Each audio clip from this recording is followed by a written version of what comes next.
अस्सलामु अलैकुम रहमतुल्लाहि व बरकातुहू। अय्याम तशरीक़ में तकबीर तशरीक़ पढ़ी जाती है। तकबीर तशरीक़ का बैकग्राउंड क्या है, बहुत ही खूबसूरत पस मंज़र है, मैं आपके सामने पेश करता हूँ। लेकिन सबसे पहले ये जान लें अय्याम तशरीक़ कौन कौन से हैं। 9 ज़िलहिज, 10 ज़िलहिज, 11 ज़िलहिज, 12 ज़िलहिज और 13 ज़िलहिज, ये अय्याम तशरीक़ कहलाते हैं। ये पाँचों दिन यानी 9 ज़िलहिज से लेकर 13 ज़िलहिज तक ये 5 दिन अय्याम तशरीक़ कहलाते हैं। और इन्हीं अय्याम तशरीक़ में तकबीर तशरीक़ हर फ़र्ज़ नमाज के बाद में जो जमात से नमाज होती है, हर फ़र्ज़ नमाज के बाद में ये तकबीर तशरीक़ पढ़ी जाती है।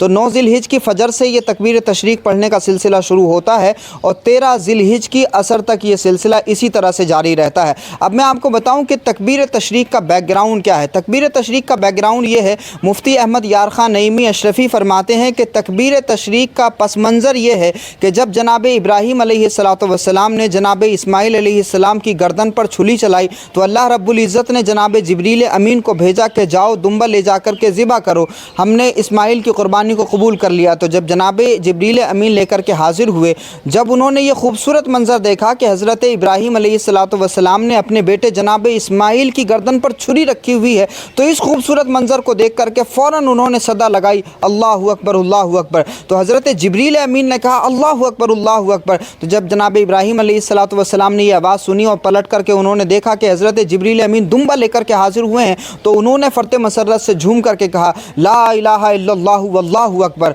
तो जब उन्होंने ये जुमला कहा तो फिर उसके बाद जब हज़रत इस्माइल अलैहिस्सलाम उठ गए और उन्होंने देखा कि दुम्बा कुर्बान हो गया और कुर्बानी भी कबूल हो गई, तब उन्होंने ये जुमला कहा अल्लाहु अकबर वलिल्लाहिल हम्द।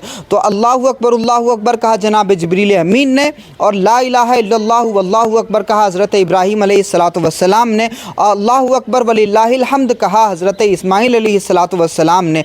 तो ये जो तकबीर तशरीक़ है ये हज़रत जिब्रील अमीन, हज़रत इब्राहीम अलैहिस्सलातु वस्सलाम और हज़रत इस्माइल अलैहिस्सलातु वस्सलाम के कलाम का मजमुआ है। मुफ्ती अहमद यार ख़ान नईमी अशरफ़ी ने बहुत खूबसूरत तरीक़े से इसकी वजाहत फरमाई है। तो जब हम अय्याम तशरीक़ में ये तकबीर तशरीक़ पढ़ेंगे तो इस खूबसूरत मंज़र को ज़रूर मुलाहिज़ा करें कि ये जनाब जिब्रील अमीन, हज़रत इब्राहीम और हज़रत इस्माइल के कलाम का मजमुआ है। इसको जहन में रख कर के जब ये तकबीर तशरीक़ पढ़ेंगे तो इंशाअल्लाह इस तकबीर तशरीक़ को पढ़ने का लुत्फ़ और भी ज़्यादा बढ़ जाएगा। अल्लाह रब्बुल इज़्ज़त हमारी आपकी सबकी इबादतों को कबूल फ़रमाए और ज़्यादा से ज़्यादा हमें अय्याम तशरीक़ में तकबीर तशरीक़ पढ़ने की सआदत नसीब फ़रमाए।